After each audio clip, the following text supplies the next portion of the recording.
দর্শক আমন্ত্রণ জানাচ্ছি অপশন ইন ফার্মার সৌজন্যে ওয়ার্ল্ড হাইপারটেনশন ডে উপলক্ষে এটি নিউজের বিশেষ স্বাস্থ্য বিষয়ক আয়োজন। আপনাদের সাথে আছি আমি ডাক্তার ফাতিহা শাফি। দর্শক, আমরা যেরকমটা জানি উচ্চ রক্তচাপ একটি খুবই কমন একটি ডিজিজ এবং এই রোগে আক্রান্ত হয় না এরকম মানুষ আসলে খুবই কম খুঁজে পাওয়া যাবে এখনকার সময়ে। তাই আমরা আমাদের আজকের অনুষ্ঠানের বিষয়বস্তু চূড়ান্ত করেছি উচ্চ রক্তচাপ, নীরব ঝুঁকি, প্রয়োজন সচেতনতা। আর এই বিষয়ে কথা বলার জন্য আমাদের সাথে স্টুডিওতে আছেন একজন বিশেষজ্ঞ অতিথি। আমাদের সাথে আজ স্টুডিওতে আছেন অধ্যাপক doctor Mohammad Shahabul Huda Chowdhury, professor of medicine and vice principal Mugda medical college. আমন্ত্রণ জানাচ্ছি আপনাকে আমাদের আজকের এই আয়োজনে। ধন্যবাদ আপনাকে। আমরা যেরকমটা জানি যে সামনেই কিন্তু ওয়ার্ল্ড হাইপারটেনশন ডে, এবারের আসলে মূল প্রতিপাদ্য বিষয়টি কি সেটি দিয়ে আসলে শুরু করতে যাচ্ছি। ওয়ার্ল্ড হাইপারটেনশন ডে মানে সামনে 17ই মে যেটা হবে, এটা আসলে ওয়ার্ল্ড হাইপারটেনশন লিগ, এটা একটা অ্যাওয়ারনেস মান্থের একটা অংশ হিসেবেই এটা পালন করে ওরা এই দিবসটা। এবং প্রতি বছরই এর একটা প্রতিপাদ্য বিষয় থাকে, থিম থাকে। এবারও যেটা হচ্ছে ব্লাড প্রেশারটাকে আমরা সবাই মিলে কন্ট্রোল করি। সো তারা বলেছে তাদের স্লোগানটা যে কন্ট্রোলিং হাইপারটেনশন টুগেদার, এবং control the blood pressure and defeat the silent killer, কারণ নীরব ঘাতক। এই নীরব ঘাতককে যদি পরাজিত করতে হয় তাহলে আমাদের সবাইকেই মিলে করতে হবে। থিমটা তারা এভাবে বলেছে যে সমাজের সবাই এখানে ইনভলভ, পেশেন্ট যেমন, তার ফ্যামিলি মেম্বাররা, আমাদের হেলথ কেয়ার প্রফেশনাল যারা আছে তারাও, এবং স্বাস্থ্যকর্মী, সবাই মিলে যদি আমরা এটাকে ঝুঁকিটাকে কমাতে পারি তাহলে হয়তো আমাদের হাইপারটেনশনের ফলে এবং উচ্চ রক্তচাপের যে ঝুঁকি এগুলো মোটামুটি কমে আসবে। সেই ঝুঁকিগুলো আসলে কিভাবে কমাতে হয় সেই বিষয়গুলো সম্পর্কে আমরা জানবো, কিন্তু তার আগে আসলে জেনে নিতে চাচ্ছি যে প্রতি বছর আসলে কীরকম রোগী হাইপারটেনশন বা উচ্চ রক্তচাপে আক্রান্ত হয়ে থাকে বলে আপনি মনে করেন? আসলে কত রোগী আক্রান্ত হয় এটা বলাটা খুবই কষ্টকর, কারণ হলো কি এটা তো আপনার আসলে কোনো রকম অনেক সময় দেখা যায় কোনো সিমটম ছাড়াই মানুষ, তাই দেখা যাচ্ছে সমাজে অনেক রোগী আছে যারা কিন্তু আসলে হাইপারটেনশন ডায়াগনোস হয়নি। তবে আমরা ধরে নিতে পারি যে অ্যাডাল্ট মানে 18 বছরের উপরে যারা আছে তার ভিতরে প্রতি 5 জনে একজনের হয়তো হাইপারটেনশন। দ্যাট মিনস আমরা বলতে পারি 20% রোগেরই হাইপারটেনশন আছে। আর যতই বয়স হবে ততই হাইপারটেনশনের পরিমাণ বাড়তে থাকবে। যদি আমরা বলি যে 50-র পরে যদি হয় বা 60-র পরে, অ্যারাউন্ড 50% পেশেন্ট কিন্তু হাইপারটেনশনের রোগী। এবং তাহলে ব্লাড প্রেশারের প্রাদুর্ভাবটা not less than 50% in adult population. তাই এটা একটা ইম্পর্টেন্ট ইস্যু। আরেকটা হলো কি এই হাইপারটেনশন শুধু ডায়াগনোস করলে হবে না, এটা কিন্তু কন্ট্রোল হয় না।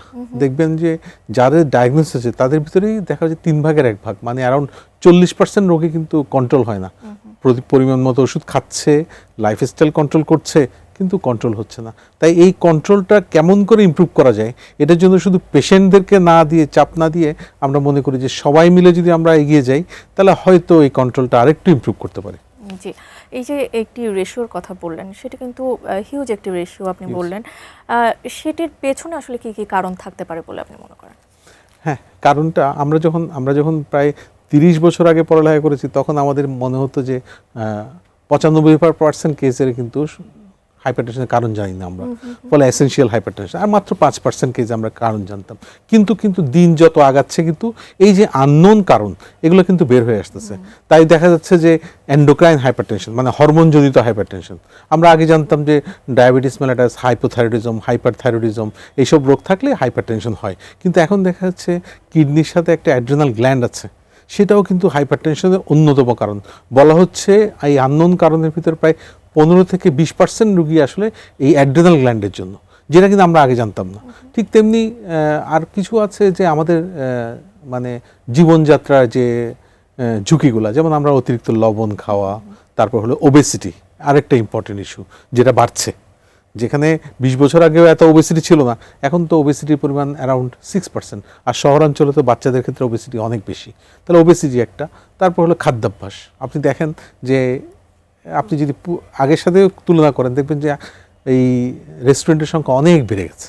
এই যে লবণাক্ত খাওয়া, ফাস্ট ফুড, এগুলো, এই সমস্ত ফুডগুলো ইম্পর্টেন্ট। তারপরে এইসবের সাথে ঢাকা শহরে আমি যদি বলি বা চট্টগ্রাম শহরে, এদের ক্ষেত্রে জীবনযাত্রা, সাইকোলজিক্যাল স্ট্রেস, এটা একটা বিরাট ইস্যু হয়ে দাঁড়িয়েছে।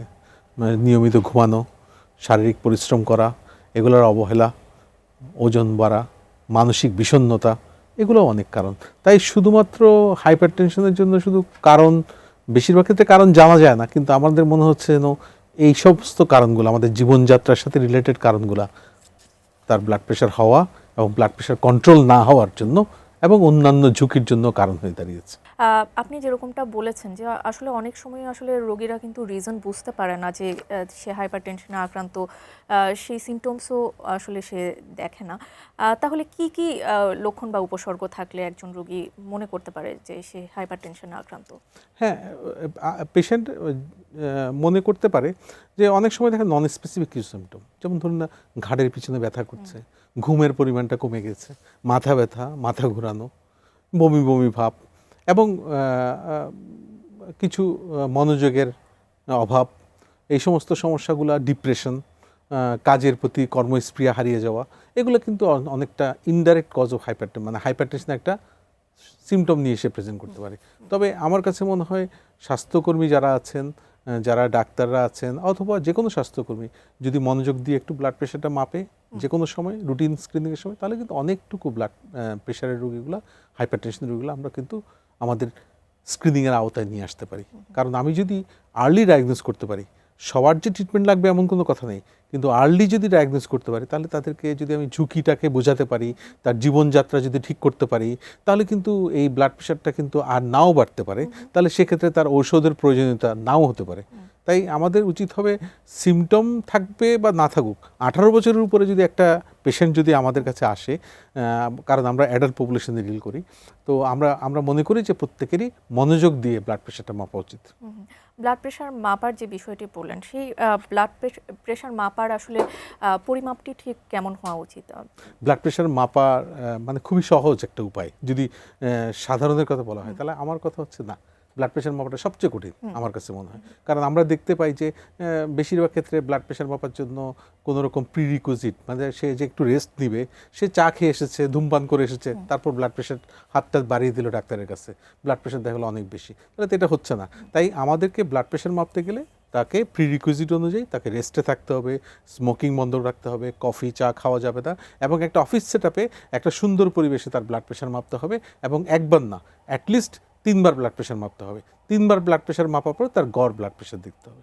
কিন্তু এটাও কিন্তু ঠিক যে অফিসে বা ডাক্তারের চেম্বারে আসলে অনেক রুগীরই ভয় পেয়ে যায়, তার ব্লাড প্রেশার বেড়ে যায়। এই ক্ষেত্রে আমাদের কিন্তু হোম মনিটরিং, অবশ্যই বাসায়ও ব্লাড প্রেশার মনিটর করে দেখতে হবে। যদি দেখি যে বাসায়ও ব্লাড প্রেশার বেশি থাকে, তাহলে আমরা এই রোগীকে চিকিৎসার আওতায় নিয়ে আসতে পারি। আমরা যেরকমটা জানি যে ব্লাড প্রেশার সাধারণত 120/80কেই আইডিয়াল ধরা হয়ে থাকে। আসলে এটি আসলে কতটুকু যুক্তিযুক্ত বা ঠিক কতটুকু গেলে সেটিকে আমরা উচ্চ রক্তচাপ হিসেবে আখ্যায়িত করতে পারবো? 100 মানে আমরা তো ব্লাড প্রেশার 120/80 অবশ্যই এটা ইউনিভার্সালি অ্যাকসেপ্টেড। 120/80 নিচে থাকলে পেশেন্টের ব্লাড প্রেশার কন্ট্রোলে আছে, ঝুঁকিমুক্ত আমরা বলে দিতে পারি। কিন্তু সাধারণত আমরা বলতে পারি যে 140/90 উপর গেলে আমরা বলতে পারি দিস পেশেন্ট ইজ হাইপারটেনশন। কিন্তু রুগীর ক্ষেত্র বিশেষে কিন্তু কিছু তারতম্য হতে পারে। অনেক সময় দেখা যায় আমরা 140/90 নিচেও 130/80 থাকলেও আমরা মনে করি যে এটা ঝুঁকির মধ্যে আছে, তখন আমরা কিন্তু তাকে ব্লাড প্রেশারের ওষুধ দিই। তবে জনসাধারণের ক্ষেত্রে আমি বলবো 140/90 উপর যদি আপনার ব্লাড প্রেশার থাকে, আপনাকে হাইপারটেনশনের ট্রিটমেন্টের আওতায় আসতে হবে। এটা ওষুধও হতে পারে, এটা জীবনযাত্রা কন্ট্রোলও হতে পারে, খাদ্যাভ্যাস পরিবর্তন হতে পারে, ওজন কমানো হতে পারে। তাই 140/90 উপর যদি থাকে, আপনি অবশ্যই আপনার নিকটস্থ চিকিৎসকের পরামর্শ নেবেন। অনেককেই দেখে থাকি আমরা, যেরকম নিকটস্থ ফার্মেসি থেকে হাইপারটেনশনের যে বিষয়টি সেটি আসলে তারা চেক আপ করে থাকেন, এবং বাসায়ও বিভিন্ন মেশিন থাকে, ডিজিটাল কিছু মেশিন আছে, ওইগুলো আসলে ব্যবহার করা কতটুকু আস্থা পাবে? আস্থা নিয়ে আসতে হবে। আগে মনে করা হতো হয়তো শুধুমাত্র ডাক্তারই ব্লাড প্রেশার মাপবে, কিন্তু না, কনসেপশন এখন চেঞ্জ হয়ে গেছে। কনসেপশন চেঞ্জ হয়ে আমি অবশ্যই একজন ডাক্তারের কাছে তার ব্লাড প্রেশার মাপবে, অবশ্যই সে 3 বার মাপবে, 3 বার মাপে গড় দেখবে, কিন্তু বাসায়ও ব্লাড প্রেশার মেশিন থাকা যায়, এবং ব্লাড প্রেশার মাপলে সেটা হোম মনিটরিংও হয়, অথবা ডিজিটাল ব্লাড প্রেশার মেশিন, আমরা কিছু ভ্যালিডেটেড ব্লাড প্রেশার, যে কোনো ব্লাড প্রেশার মেশিন দিয়ে হবে না, ভ্যালিডেটেড ব্লাড প্রেশার মেশিন পাওয়া যায়, যে ব্লাড প্রেশার মেশিন দিয়ে আমরা যদি ব্লাড প্রেশারটা মাপি, যদি ওটা সঠিক হয়ে থাকে, আমরা অবশ্যই তাকে ব্লাড প্রেশার যদি তার ওখানে বেশি থাকে তাহলে আমরা তাকে ব্লাড প্রেশারের ওষুধ বা ব্লাড প্রেশার চিকিৎসা দিতে পারি। অনেক পেশেন্টকেই দেখা যায় যে ব্লাড প্রেশার হওয়া সত্ত্বেও সে অনিয়ন্ত্রিত জীবনযাপন করছেন এবং সে যদি দীর্ঘদিন যদি এই লাইফস্টাইল ফলো করে থাকেন তার আসলে কি কি ঝুঁকি হতে পারে? হ্যাঁ, এইটা একটা ইম্পর্ট্যান্ট কারণ হলো কি আমরা তো বলি যে আপনি যখন আপনার ব্লাড প্রেশার হচ্ছে আমরা প্রথমেই কিন্তু ব্লাড প্রেশার ওষুধ দিই না, আমরা তাকে অবজার্ভ করি এবং তাকে বলি যে সুযোগ দেওয়া হয় 3 মাস অ্যাটলিস্ট যে তার খাদ্যাভ্যাস পরিবর্তন করুন, তার ধূমপান অ্যাভয়েড করুন, যদি অ্যালকোহলিক হয়ে থাকে সেটা অ্যাভয়েড করুন, তার ওজন কমাতে হোক, তার তার রেগুলার অ্যাটলিস্ট হাঁটা অ্যাটলিস্ট 30 মিনিট ডেইলি যদি হয়, সপ্তাহে যদি আমরা 150 মিনিট হাঁটতে বলি সেটাও একটা ইম্পর্টেন্ট। যদি সেগুলো সে না করে, সে যদি তার ধূমপান তারপর হলো কি তার অনিয়মিত জীবনযাপন সব কিছু কন্টিনিউ করে তাহলে তো অবশ্যই তার স্বাস্থ্য ঝুঁকি হবে। এই স্বাস্থ্য ঝুঁকিগুলো আমি বলেছিলাম কারণ হাইপারটেনশন যে কোনো অঙ্গকে এফেক্ট করতে পারে। তাহলে কিছুদিন পরেই তার দেখা যাবে হৃৎপিণ্ডে একটা মাইক্রোয়াল ইনফাকশন বা হার্ট অ্যাটাক যাকে বলি আমরা সেটা হতে পারে, তার হার্ট ফেলিউর হতে পারে, তার স্ট্রোক করতে পারে, তার পেরিফেরাল ভাস্কুলার ডিজিজ হতে পারে, তার কিডনিটা নষ্ট হয়ে যেতে পারে, ফলে তার কিডনি নষ্ট হলে সিকেডি ডায়ালাইসিসের প্রয়োজন হতে পারে। তাহলে পেশেন্ট এই ধরনের পেশেন্টগুলো তাহলে এত মরবিডিটি তৈরি হবে যে তার সে দেখা যাবে সে আর সুস্থভাবে কাজ করতে পারছে না, তাহলে তার ওয়ার্ক আওয়ার লস হচ্ছে, সে ইনভ্যালিড হিসাবে বাসায় বসে থাকতে হচ্ছে। এই সমস্ত জিনিসগুলো রোগীদেরকে বোঝানো উচিত। কোয়ারিজ থাকে যে আসলে কতদিন ধরে ওষুধ খেতে হবে, সেই প্রসঙ্গে আসছি। আবারও আমাদের একটি বিজ্ঞাপন বিরতির সময় হয়ে গেছে, বিরতির পর আবারও যুক্ত হচ্ছি। দর্শক, আপনারা দেখছেন অপসনিন ফার্মা সৌজন্যে এটিএন নিউজের বিশেষ স্বাস্থ্য বিষয়ক আয়োজন। আমরা নিয়ে নিচ্ছি ছোট্ট একটি বিজ্ঞাপন বিরতি, বিরতির পর আবারও ফিরছি।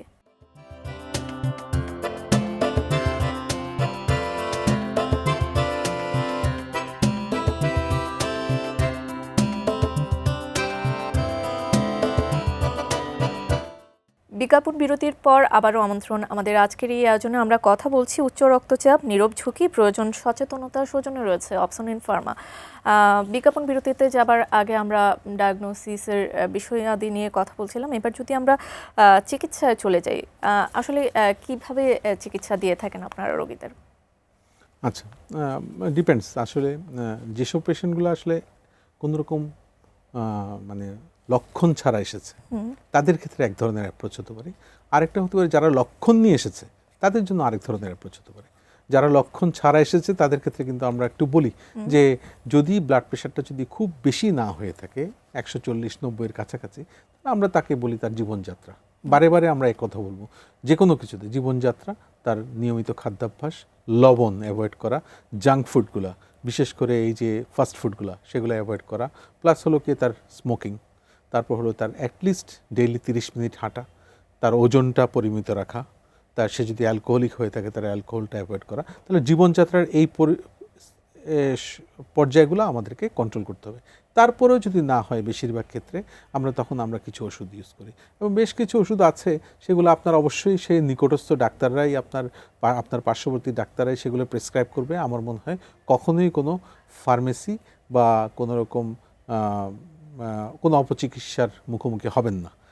আরেকটা কথা হলো যে বাংলাদেশ সরকার কিন্তু সারা বাংলাদেশে non communicable disease corner NCD কর্নারের মাধ্যমে সমস্ত উপজেলাগুলোতে সরকারি হাসপাতালগুলোতে হাইপারটেনশনের রোগীদের জন্য হাইপারটেনশনের ওষুধগুলা বিনামূল্যে দিচ্ছে।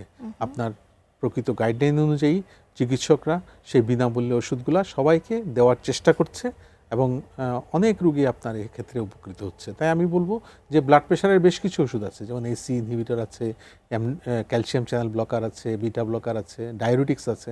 তো কোন ড্রাগটা ইউজ করবে, একটা ইউজ করবে না দুটা ইউজ করবে, আমি মনে করি আপনার চিকিৎসক সেই ডিসিশনটা নিবে এবং সেই অনুযায়ী ওষুধ খেতে হবে। তবে ওই যে দুইটা কথা ছিল যে যদি এসেনশিয়াল হাইপারটেনশন হয়, যদি আমি কারণ না জানি তাহলে আমাকে সারা জীবনই ওষুধ খেতে হবে, এটা মনে রাখতে হবে। এবং ওষুধটা খেতে হবে ডাক্তারের পরামর্শে।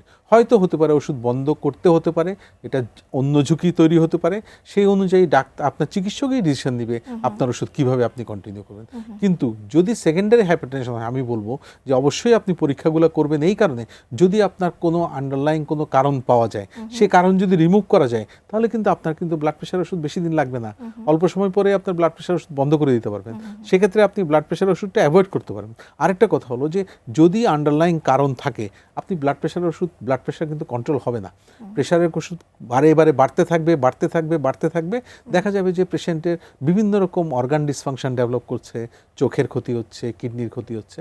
তাই আমি বলবো যে চিকিৎসকের কাছে যাবেন, বারে সেটা ইভ্যালুয়েট করতে হবে যে আমার ব্লাড প্রেশারের কোনো কারণ পাওয়া যাচ্ছে কিনা। আরেকটা কথা আমি বলবো যে বর্তমানে এই যে ওয়ার্ল্ড হাইপারটেনশন ডে হিসেবে তারা যে থিমটা দিচ্ছে, সেখানে কিন্তু তাকে একা চলতে বলেনি। রুগী কখনো একা চলবে না। তাহলে কি হবে, রুগী তার পারিবারিক পরিবারের সদস্যদের সাথে, তার হেলথ কেয়ার প্রফেশনালদের সাথে, সহকর্মীদের সাথে সবাই মিলে তার চিকিৎসা করতে হবে, তাকে একা ছেড়ে দেওয়া যাবে না। এটাই। অনেকেই এই যে ওষুধ বন্ধ করার যে বিষয়টি আসলে চলে আসলো, অনেকেই দেখা যায় যে শরীর যখন কিছুটা ভালো লাগে তখন তারা নিজ থেকে আসলে ওষুধ বন্ধ করে দেয়।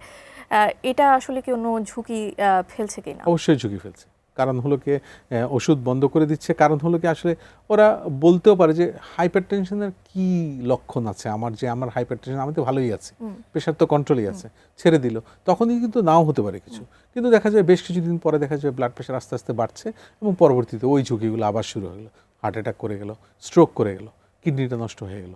তো সুতরাং আমি মনে করি যে কোনো উপায়ে যে হাইপারটেনশনের রোগীদের অবশ্যই বলতে হবে বারে যে ওষুধ বন্ধ না করার জন্য। এটা প্রিভেন্ট করার জন্যই কিন্তু আমরা বলি বারে যে এই যে নন কমিউনিকেবল ডিজিজ কর্নারে কিন্তু 1 মাসের ওষুধ দিয়ে তাকে বিদায় করা হয়, বলা হয় তুমি 1 মাস পরে আবার নিয়ে যাবেন। কারণ কি, কারণ হলো কি সে বারে আসবে, বারে তাকে কাউন্সিলিং করা হবে, তাহলে তার হাইপারটেনশনের কন্ট্রোল এবং ওষুধের প্রতি যে অ্যাডহেরেন্স, ওষুধটা যে নিয়মিত দিতে হবে, সেটা তার মধ্যে চলে আসবে। সেই জন্য বারে তাকে বলতে হবে যে আপনি প্রেশার ওষুধ বন্ধ করবেন না। আচ্ছা, অনেক ক্ষেত্রে আমরা দেখে থাকি এরকম কিন্তু প্রচলন আছে যাদের উচ্চ রক্তচাপ হয়, অনেক সময় তেঁতুলের পানি বা বিভিন্ন খাবারের মাধ্যমে আসলে বাসায় চেষ্টা করা হয় যে এটি কন্ট্রোল করার জন্য। এটার পেছনে কোনো বৈজ্ঞানিক ব্যাখ্যা আছে কিনা? না, খাদ্যাভ্যাসের তো অবশ্যই একটা বৈজ্ঞানিক ব্যাখ্যা আছে, কিন্তু তেঁতুলের পানি বা অন্য কোনোখানে আমরা কখনোই বলতে পারবো না। তবে আমি এটা বলতে পারি যে আপনি যদি খাদ্যাভ্যাসে পরিবর্তন আনেন, তাহলে আপনি ফল খান বেশি করে, প্রচুর পরিমাণে, এটাকে বলে dietary approach to stop hypertension. আপনি ফল খাবেন প্রচুর পরিমাণে, সেটা হতে পারে, সেটা আমাদের দেশীয় ফল যেগুলো আছে সেগুলো হতে পারে, কিন্তু তেঁতুলের পানি বা অন্য কোনো মানে পানি পড়া এই ধরনের কোনো ওষুধ খাওয়াতে যে ব্লাড প্রেশার কমে, আমার মনে হয় তা ঠিক না। ব্যাপারটা আসলে অনেকটাই সাইকোলজিক্যাল একটা বিষয় চলে আসে। আমরা প্রিভেনশনের দিকে যদি যাই, আমরা যেরকমটা জানি prevention is better than cure, কে আসলে প্রিভেন্টিভ মেজার নিলে আসলে এই হাইপারটেনশনকে প্রতিহত করা যেতে পারে? হ্যাঁ, আমরা তো সেটাই বললাম যে কন্ট্রোল বলেন, প্রিভেনশন বলেন, সবখানেই কিন্তু আপনি অ্যাজ এ ইউনিট একটা পেশেন্ট কি করবে, সে পেশেন্ট ওই যে বললাম, সে যদি ছোটোকাল থেকেই তার ওজনটা ঠিক রাখে, এখন ওজন কমানোর জন্য কি করা যায়।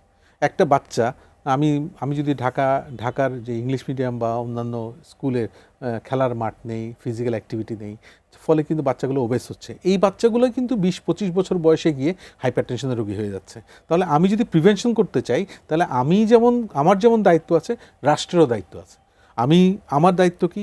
আমার দায়িত্ব হলো কি, আমি খাদ্যাভ্যাস কন্ট্রোল, আমার ওজন কন্ট্রোল, আমার অ্যাক্টিভিটি বাড়ানো, আমার স্মোকিং অ্যাভয়েড করা। রাষ্ট্রেরও দায়িত্ব আছে তার স্কুল কলেজগুলো কীরকম হবে, স্কুলগুলোতে খেলাধুলার পরিবেশ আছে কিনা, স্কুলের আশেপাশে এই যে বিভিন্ন রকম দোকান থাকে, এই দোকানগুলোতে বিভিন্ন রকম বাচ্চাদেরকে অ্যাট্রাক্ট করার জন্য বিভিন্ন রকম খাওয়া দাওয়া, বিশেষ করে ফাস্ট ফুডগুলো তো বাচ্চারা অনেক বেশি খাচ্ছে।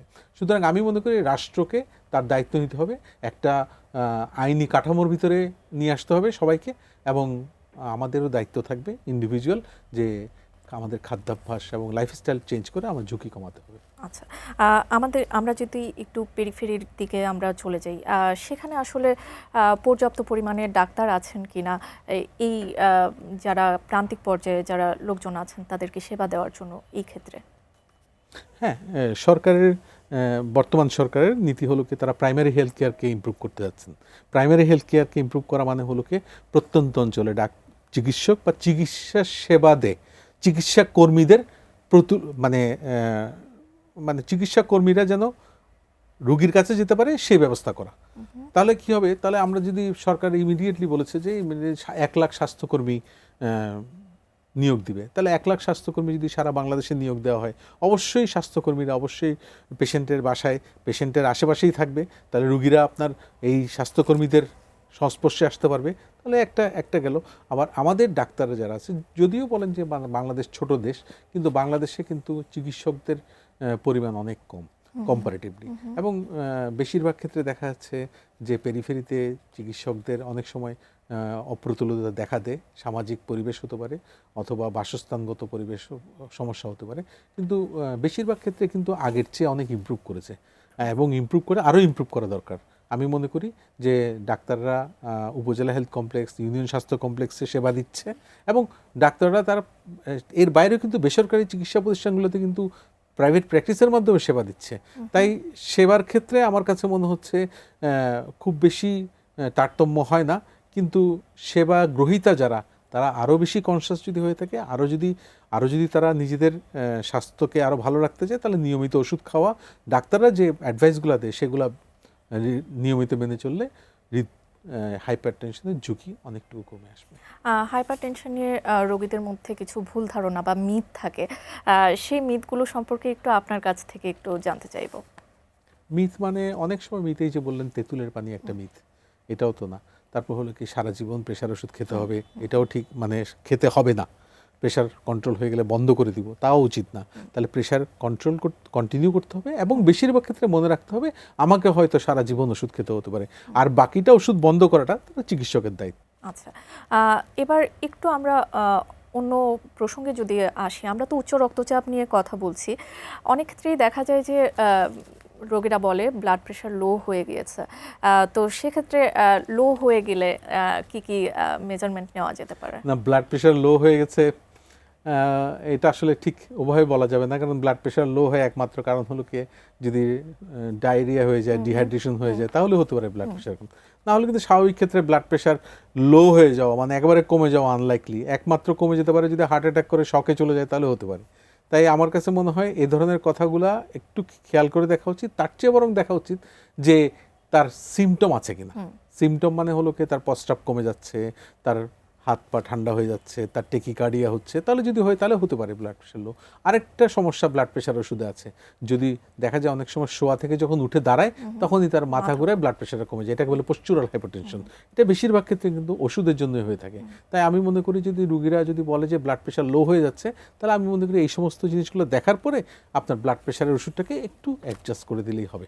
অ্যাডজাস্ট করে দিলেই মোটামুটি ব্লাড প্রেশারটা আবার আগের জায়গায়, নর্মাল জায়গায় 120-80-তে চলে আসতে পারে। আচ্ছা, সেক্ষেত্রে তো অবশ্যই একজন বিশেষজ্ঞ চিকিৎসকের শরণাপন্ন হতে হবে, নিকটস্থ চিকিৎসক আমি বলবো, কারণ বাংলাদেশে বিশেষজ্ঞ চিকিৎসক অনেক সময় না পাওয়া যেতে পারে। আপনি আপনার পার্শ্ববর্তী চিকিৎসকের উপর ভরসা রাখুন, কারণ গ্রামে গঞ্জে প্রত্যন্ত অঞ্চল থেকে একজন বিশেষজ্ঞ চিকিৎসককে দেখানোর জন্য আসা খুবই ডিফিকাল্ট আমাদের জন্য।